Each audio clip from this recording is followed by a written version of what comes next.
बताने की हर्षिता बजाज के साथ।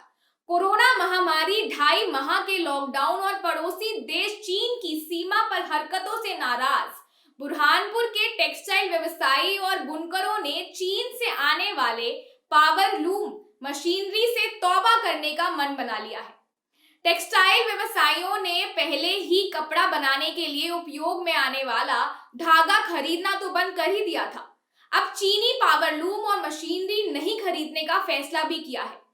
साथ ही स्वदेशी पावर लूम और मशीनरी खरीदकर पीएम नरेंद्र मोदी के आत्मनिर्भर भारत अभियान या लोकल को वोकल बनाने के मिशन में सहभागी बनने का बड़ा फैसला किया है। मप्र का सबसे बड़ा पावरलूम सेंटर बुरहानपुर, यहाँ 50,000 पावरलूम संचालित होते हैं, जिस पर बुनकर रोजाना 40 लाख मीटर कपड़ा तैयार करते हैं। यह कपड़ा पूरे देश के कोने कोने के साथ साथ विदेशों में भी निर्यात होता है। इन पावरलूम पर करीब 70,000 बुनकर व मजदूर अपना रोजगार हासिल करते हैं। वहीं करीब 2 लाख की आबादी प्रत्यक्ष और अप्रत्यक्ष रूप से इसी पावरलूम उद्योग से रोजगार हासिल करती है। यानी यह कहें पावरलूम उद्योग बुरहानपुर की रीढ़ की हड्डी है। लेकिन कोरोना महामारी और कोरोना लॉकडाउन के चलते इस उद्योग की कमर ही टूट गई। कोरोना लॉकडाउन के बाद अनलॉक 1.0 में धीमी गति से ही सही, लेकिन पावरलूम उद्योग रफ्तार पकड़ रहा है। इस बीच पड़ोसी देश चीन की सीमा पर की गई हरकतों से बुरहानपुर के टेक्सटाइल व्यवसायी और बुनकर खासे नाराज हैं। गौरतलब है बुरहानपुर में वैसे तो बड़ी संख्या में पारंपरिक पावरलूम है, लेकिन अब धीरे धीरे आधुनिक पावरलूम भी स्थापित हो रहे हैं, जो कि चीन से आयात होने वाले पावरलूम तेजी से स्थापित हो रहे थे।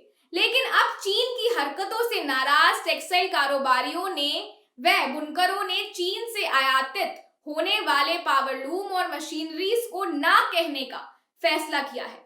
इसके स्थान पर देश में ही निर्मित आधुनिक पावरलूम स्थापित करने का फैसला किया गया है। आइए बात करते हैं टेक्सटाइल ट्रेडर वेलफेयर एसोसिएशन के अध्यक्ष कृष्ण कन्हैया मित्तल जी से और एसोसिएशन के सचिव गोपाल दरगढ़ जी से। बहिष्कार कर दिया कि भाई चीनी पावरलूम अब नहीं बुलाएंगे, चीनी मांग नहीं रखेंगे। हाँ, हमारे सभी मेंबरों ने एक मंशा बनाई है कि हम चीनी पावरलूम आगे से नहीं बुलवाएंगे। और धागा भी आता है चाइना से। हम लोगों ने तय किया है कि आगे से चाइना का धागा भी नहीं लेंगे। देसी को बढ़ावा दिया जाएगा। देसी को बढ़ावा दिया जाएगा। कोरोना खत्म होता है तो शायद अपने शहर में भी कुछ नई इंडस्ट्रियाँ आए। देसी को बढ़ावा देंगे तो आपके हिसाब से व्यापार बढ़ेगा? हाँ, देसी को बढ़ावा देंगे तो निश्चित रूप से व्यापार बढ़ेगा। जो आइटम चाइना से आती थी वो हिंदुस्तान में बनेगी तो निश्चित रूप से हमारे यहाँ उसका फायदा होगा। धन्यवाद। यहाँ एक्चुअल में चाइना के जो लूम्स आ रहे थे, अब वो लोग हम लोग टेक्सटाइल के सभी साथियों ने किया है कि अब हम देसी लूम ही वापरेंगे। जो चाइना रिपेयर लूम आते थे उसी के अपने इंडिया में भी बनते हैं, लक्ष्मी बीज वाले बनाते हैं, तो वही लूम वापर के हम मतलब अपने इंडिया के लोगों को, इंडिया की इंडस्ट्री को फायदा मिलेगा। और हम लोगों को भी क्या है, जो थोड़ा बहुत चाइना से कपड़ा आता था, जैसे अपन बोलते हैं बकरम क्लॉथ जो आता है वो यहाँ पे भी बनता था और चाइना से भी आता था, तो यहाँ का वहाँ से नहीं आएगा कपड़ा, तो यहाँ के लोगों को थोड़ा मार्केट अच्छा मिलेगा और यहाँ के व्यापार को भी थोड़ा फायदा होगा। कौन कौन सी वैरायटी के कपड़े बनते हैं यहाँ पे? मेन इंडस्ट्री ग्रोथ है यहाँ, जैसे रेक्सिन फैक्ट्रीज के लिए कपड़ा यहाँ से जाता है, कैनवास का कपड़ा यहाँ से बनता है, बकरम क्लॉथ बनता है, बेडशीट का बनता है, रेक्सिन का बनता है, अस्तर जितना भी रेडीमेड में अस्तर लगता है वो भी कपड़ा यहाँ पे बनता है। टोटल सभी टाइप के लोकल लट्ठा साड़ी जो अपने जो कॉटन साड़ी है उसका भी कपड़ा यहाँ बनता है, तो सभी प्रकार के कपड़े यहाँ के कपड़े मथुरा में भगवान के जो वस्त्र बनते हैं उसके लिए भी जाने जाते हैं। जितने भी कपड़े अस्तर के रूप में अपना ही ब्रांडों का कपड़ा यूज होता है। हर चीज में आप देख लो, चाहे भगवान के कपड़े हैं, चाहे जूतों में देख लो अंदर रेक्सिन है, या लिफाफों में देख लो हल्का कपड़ा बनता है, यहाँ से जाता है। और जितनी भी रेडीमेड फ्राकें ये वो सभी है उसमें ही आता है। ये चुनरी वगैरह सब यहाँ की पूरी कॉटन ही की बनती है। अपना जो राजस्थानी साफा है वो यहाँ पे उसका कपड़ा यहाँ बनता है, यहाँ यही बनता है। तो यहाँ का अपना सालाना अपने व्यापार की क्या स्थिति रहती होगी? इसमें कितने का व्यापार होता होगा सालाना? एक अनुमानित?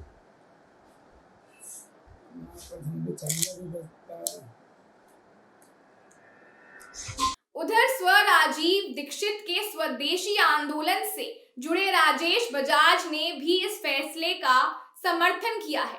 उन्होंने कहा, राजीव दीक्षित ने यह छोटे से उत्पाद से लेकर बड़े उत्पादों के लिए यह अभियान चलाया था जो आज सार्थक हो रहा है। उन्होंने कहा कि चीन से आने वाले आधुनिक पावरलूम और कपड़े के मुकाबले देश में बनने वाले पावरलूम और कपड़े काफी महंगे हुआ करते थे, जिससे टेक्सटाइल उद्योगपति चीन से पावरलूम व कपड़ा आयातित करते थे। लेकिन अब आयात बंद होगा तो देश में आधुनिक पावरलूम व कपड़े की मांग बढ़ेगी, और जब मांग बढ़ेगी तो स्वाभाविक है लागत भी घटेगी और उनका दाम भी कम होगा। इससे देश के लोगों को रोजगार मिलेगा और पीएम नरेंद्र मोदी के आत्मनिर्भर भारत अभियान को भी सफलता मिलेगी। आइए इस मामले के बारे में बात करते हैं स्वदेशी आंदोलन के पूर्व जिला संयोजक राजेश बजाज जी से। टेक्सटाइल प्रोसेस एसोसिएशन का अध्यक्ष हूँ वर्तमान में, और पूर्व में मैं आज़ादी विद आंदोलन के अभियान से में जुड़ा था। हमारे प्रणेता जो है राजीव दीक्षित जी, इन्होंने स्वदेशी अपनाओ देश बचाओ का नारा दिया था। क्योंकि वर्तमान कंडीशन ऐसी आई हुई है, तब भी लोगों को प्रेरित किया था, बताया था कि जो लोकल की चीज़ लोकल में ही जो बनती है उसका उपयोग करा जाए। एक उदाहरण के तौर पे मंजन में कोई दत्त मंजन में कोई टेक्नोलॉजी होती नहीं है, तो लोकल का बना हुआ मंजन ही यूज़ करे तो लोकल वाले को भी रोजगार मिले और सही काम हो जाए। इसी प्रकार अब ये समय आ गया है वर्तमान समय में जो देखा इसका कोविड पीरियड का या लॉकडाउन की स्थिति में, कि सबको इसकी अहमता या आवश्यकता महसूस हुई है कि अपनी चीज़ लोकल जितना बने, तो विदेशी का ऑटोमेटिकली बहिष्कार लोगों के मन में अब भावना जागे कि विदेशी कंपनी नहीं होना चाहिए। तो ये तो छोटे पैमाने से लेकर बड़े पैमाने पर भी अभी जैसे मैं अपनी बात करूँ तो जैसे कुछ लोगों ने पहले चाइना के लूम आते थे, तो अब देसी स्वदेशी लूम लक्ष्मी के आने लगे। उन्होंने टेक्नोलॉजी में अपग्रेडेशन करा, वो लगे, और अब और ज़्यादा प्रेरित होंगे कि नहीं अपने को तो अब चाइना के ही लगाना चाहिए। तो ऐसी स्थिति बन रही है और बनना चाहिए, क्यों नहीं बनना चाहिए। मेरे लोगों के, मेरे लोकल के भाई या देश के भाई को रोजगार मिले और पैसा मिले तो उसमें क्या दिक्कत है। हाँ जरूर इसके लिए हमारे राजीव दीक्षित ने भी, क्योंकि ये कहते थे भाई विदेशी का क्वालिटी वाला होता है, तो उसके लिए भी उन्होंने पुणे में लैब का संचालन किया था, जिसमें वो यदि आपका कोई प्रोडक्ट है तो उसको अपग्रेड कैसे करना, अच्छे से अच्छा कैसे बनाना, वो उसकी जानकारी भी देते थे। कोल्ड ड्रिंक्स के लिए बहुत ज़्यादा इन्होंने विरोध किया था कि कोल्ड ड्रिंक्स में कोई एनर्जेटिक तत्व ऐसी बात नहीं है, तो जो अपना लोकल का ही जो बना देशी, जैसे गन्ने का जूस की बात करिए, गन्ने का जूस में ताकत भी है, पैसा भी है, पैसा लोकल व्यक्ति को ही मिलेगा। तो इस तरह के बहुत उन्होंने कोल्ड ड्रिंक्स के लिए भी एक जैसे आम का है, इसका ऐसे अलग अलग फ्लेवर के जीरा के उसके बनाए थे, वो भी मशीन का निर्माण करवाया था। तो लोकल जो हमारे मोदी जी भी बोल रहे लोकल फॉर वोकल, स्वदेशी अपनाए देश बचाए। विश्व पटल पर चीन पर कोरोना महामारी फैलाने का आरोप लग रहा है। वहीं ऐसे समय में चीन के द्वारा सीमा पर की गई हरकतों से सभी देशवासी नाराज हैं। चीन से भारत सरकार राजनयिक व सैन्य स्तर पर तो मुकाबला कर ही रही है, लेकिन मेड इन चाइना का बहिष्कार करके देश के नागरिक चीन से मुकाबला कर सकते हैं, जो बुरहानपुर के टेक्सटाइल व्यवसायी व बुनकरों ने शुरू कर दिया है। समीर महाजन की रिपोर्ट, हिंदी न्यूज जंक्शन। आप लगातार खबरों के लिए बने रहिए हिंदी न्यूज जंक्शन के साथ। धन्यवाद।